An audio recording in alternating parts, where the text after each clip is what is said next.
eta eskerrik asko. Gure Asier Amezagaren liburu hau, saiakera liburua, Arestiri eskainia 2017ko Unamuno saria irabazi zuen liburua. Inor estelako profeta bere mendean, titulo erakargarria, izenburu erakargarria, eta gina oso egokia esango nuke Asier, ez maldan beheran eta ez bere profeta, aldarri egiten zuen profeta bat zetorrena, profeta bibliko bat, nola baitere, mezu batekin, ez da, pixkat, garai hartan, nitxianoa eta pixkat, zea horrekin, ez da, igurtzi horrekin, ez da.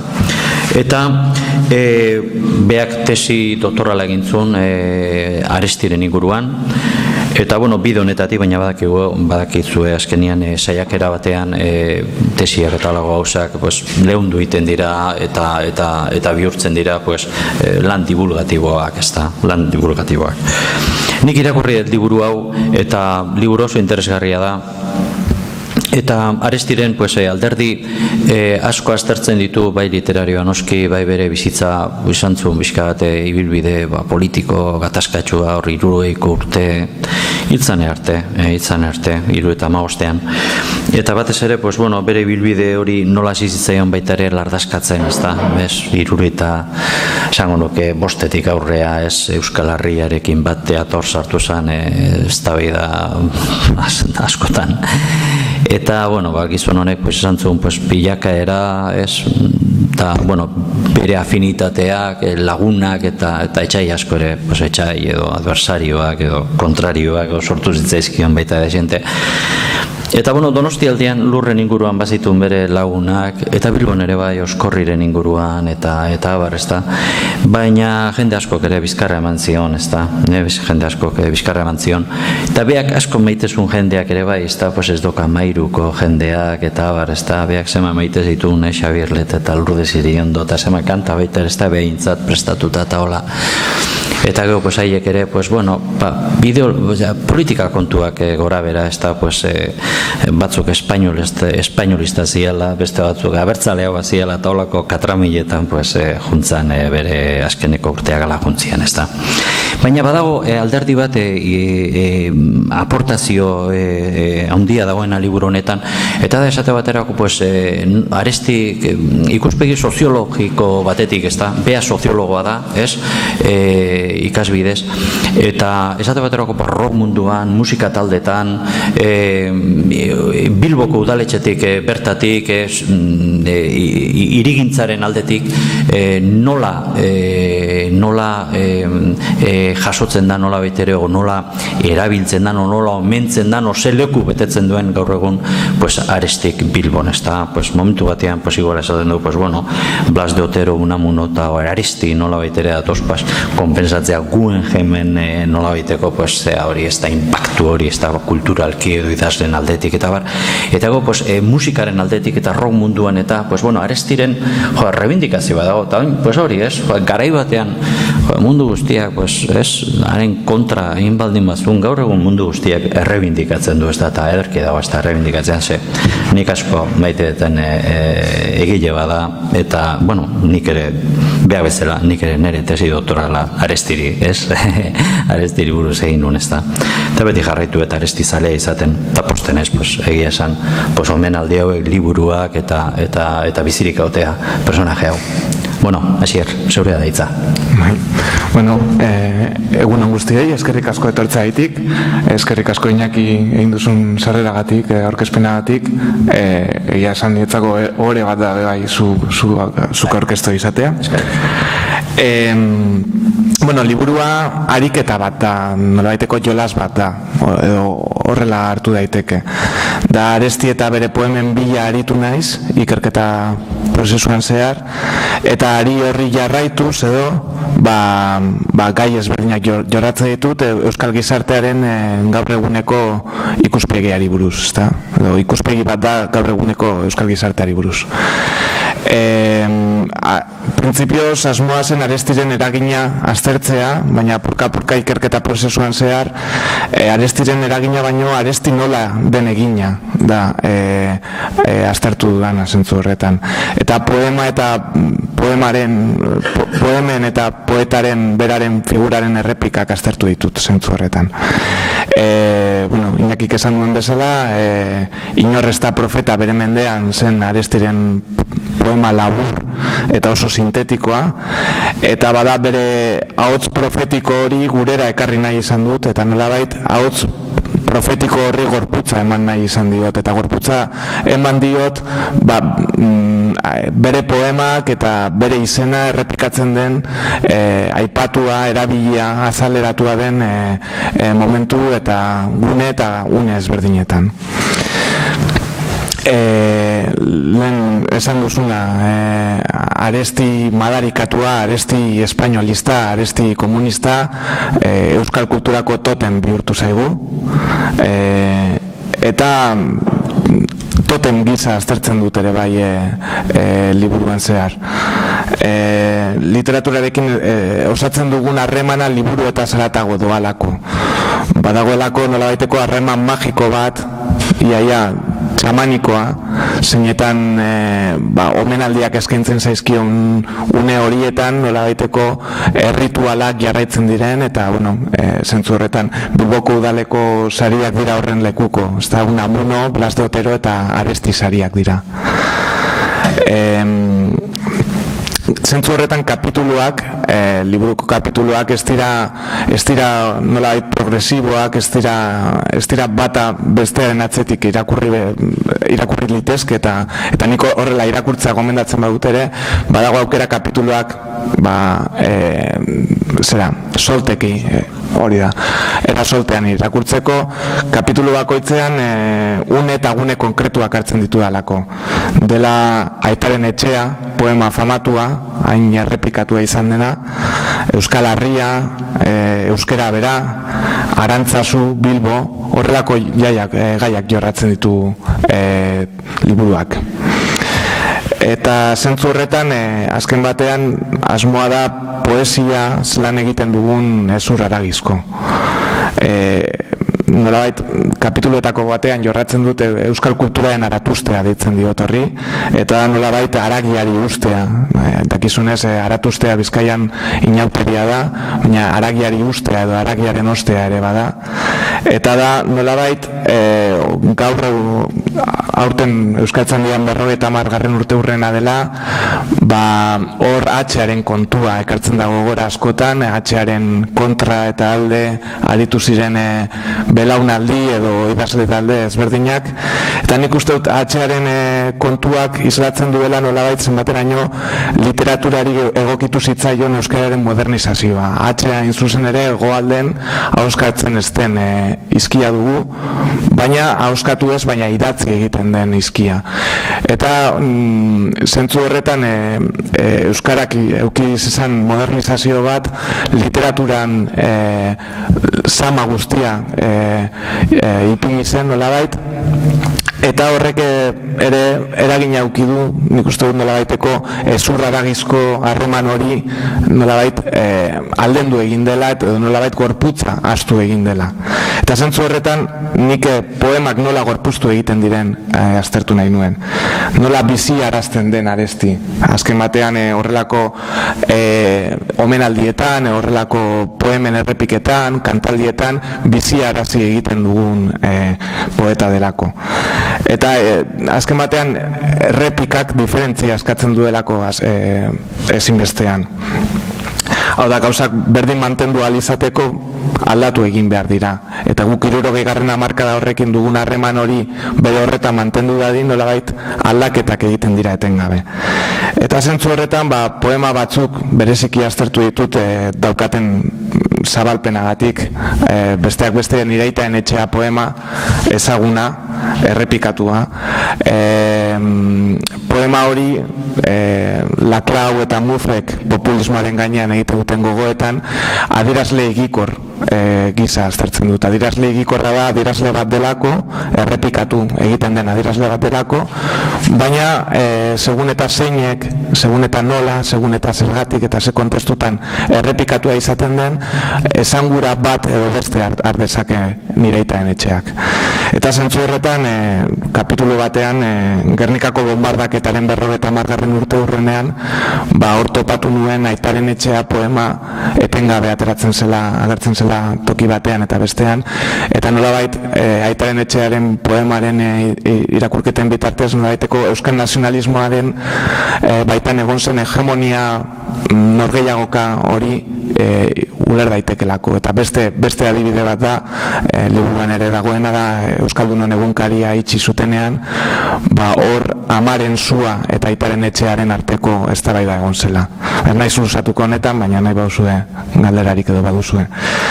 Eta beste bat da Euskal Herria, Euskal Herria hor aztertu egin da, Euskal Herria, Euskal Area, Euskal Hiria, Euskal Herria ere agertu da hortik. Eta gero beste dimentziotako bat da Arestirekiko bitartekaritzak Bilbon bertan, Iñakik azaldu duen bezala. Bilbon bertan,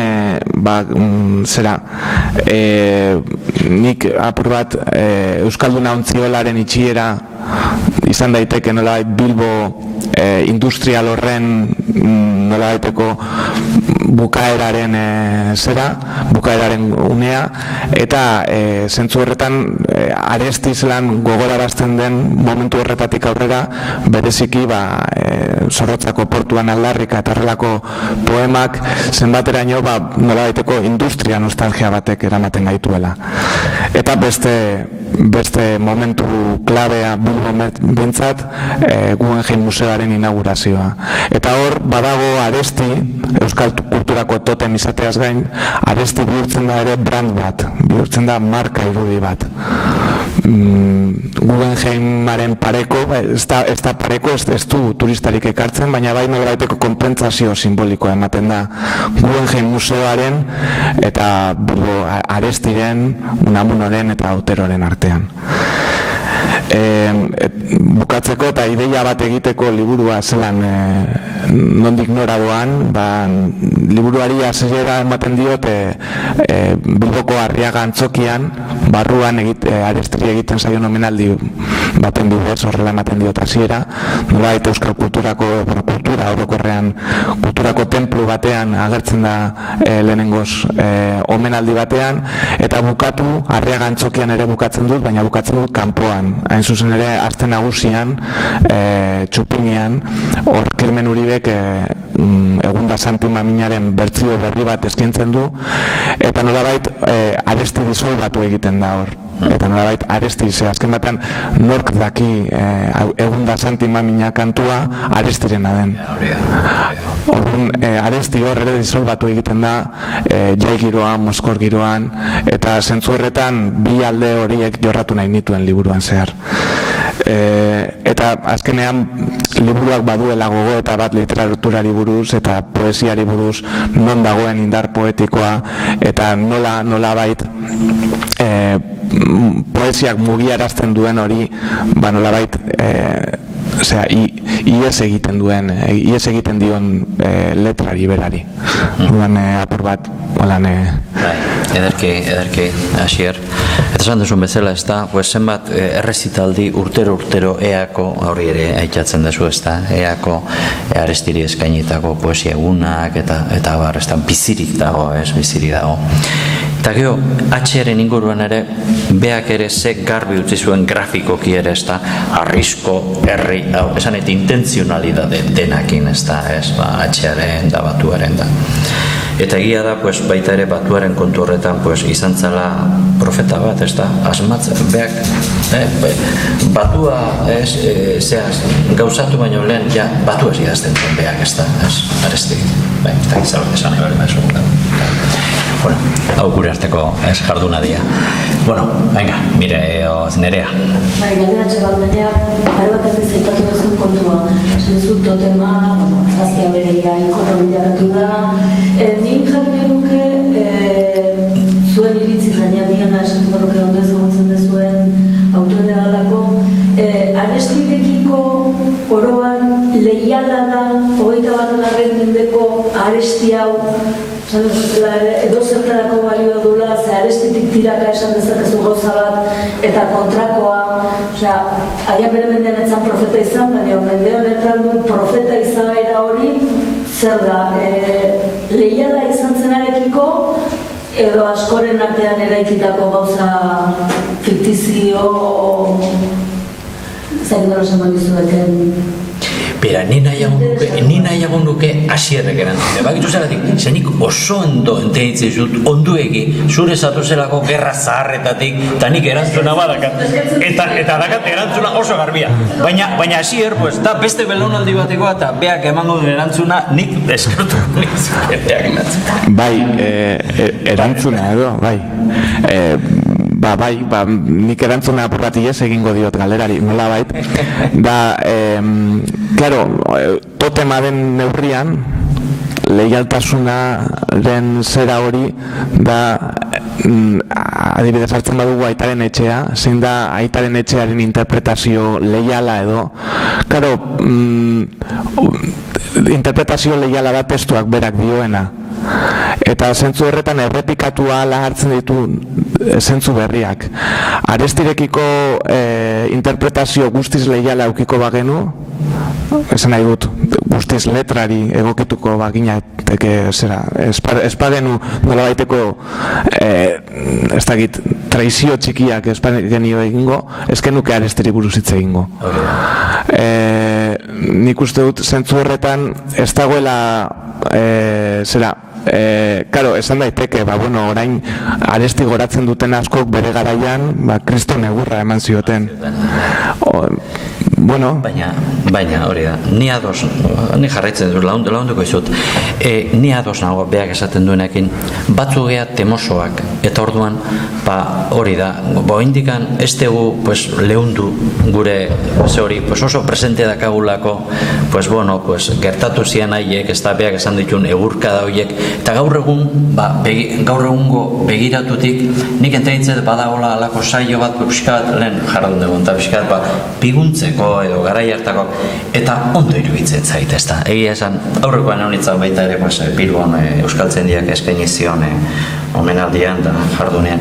Eta garai hartan bizitako jendeak eta oso posizio diferentetan egondakoak, eta baita ere egurka bilitakoen artean, ja alako goxatze zea bat, eta totema izateko gina ala behar du, ez? Eta baita ere, hori da, egia da baita ere, historia aldetik saiatzen gehala, hori justuak izaten garai hartak gertatu zienak aintzat hartuz da bar, baina urteak aldatu ala ezinbestean diskursoa baita ere aldatu egiten diala, ez da, eta biziraupena eta bizirik jarraitzeko modua dela, zuk esaten duzun bezalako, ez da.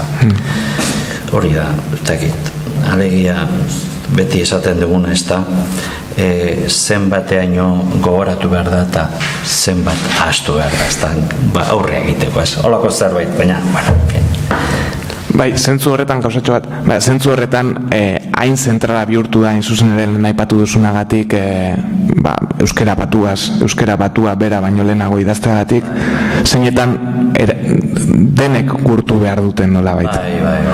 Bai.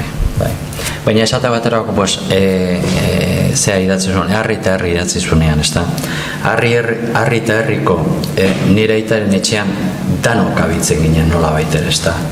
Baina goia, Euskal Harritik aurrea, oso ondo eskenekien zeintzu sartzen ginen aitaren etxean eta zeintzu gelditzen ginen kanpoan. Eta horrez izan nola baiteko, zea ez, disidentzia horiek eta sektarismoa, ez da, oso haundia izan zalako garai hartan, ez da. Sektarioak, ezinbestean dana zan sektarioa, erlijio aldetik, komunismo, marxismoen, abertzale, terreno guztitan sektarioa ginen. Baina normala, ez genuen besteik ezauten Frankoren kontra, en fin, eta gero hori da, lubaki batean, danok antifrankista ginenak, gero, Franko zan gerra hundila, nola baitere, eta gero, gerra txikitan, danok ez ginen bando berekoak, hori da, kontua ez da. Ni ez nio indikan nintzen bizi, baina esanet, ari naiz pixka bat orokortzen ez da, hori da. azken jolas aipatu duzu hasieran, ez dakit batak edo besteak irudikatu duen jolas moduko batean, nolako izango litzateke gaur egun Aresti? Zaharra izango litzateke? Ba, 85 urte. Horregatik bai, nahian landiakoa. Bai, 85 urte. Osa, esan nahi duzut bizirik egoteko aukera estadistiko desente urriko dituzte, baina nola irudikatuko zenukete, ariketa hori egin baliko duzu? Bueno, irudikatu egiten dut. Nolakoa den Aresti gaur egun nondik dagoen, nondik dabilen, bere poetikan nondik, bere ahotsa nolabait badago, eta baina gorputza ez. Bere ahotsa egon badago, gorputza da, azaleratze horiek ematen diotena. Ez dakit ni irudikatzera osartuko nintzateken. Esan dezagun, azken batean, Aresti, esango bakarrik 75ean hil zen. 51 urte, 51 urte gazte. 33an jaio, 41, 42. 42 urte. Edo 41. Bai, ez dakit.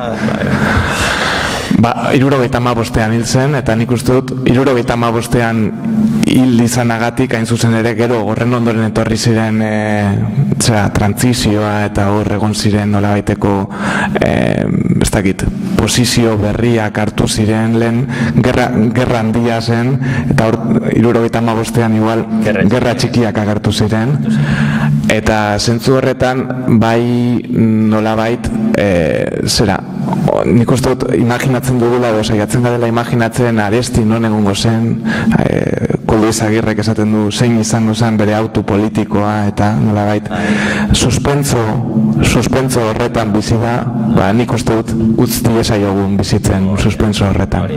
Bera, Koldo Izagirre aipatu duzu, bere bertso batean esaten du garaiz hil zinen, gaurrien, garaiz. Bai, pues hori ez, eta nire zurekin nago, nik estimoan diot, beti aukidet behakin zea bat, persona noblea zalako, petrala bai, behar ere etzan bestea baino gutxiago, eta pentsatzen zuna esatekoa, torretxegatik, zutzen zituen bazterrak eta bar. Baina esan pertsona bat, ikusten zuna esan egiten zuena, ez da? Tola, baina karo, garaiak hori ez, 75etik honea, gertatu da, ez da?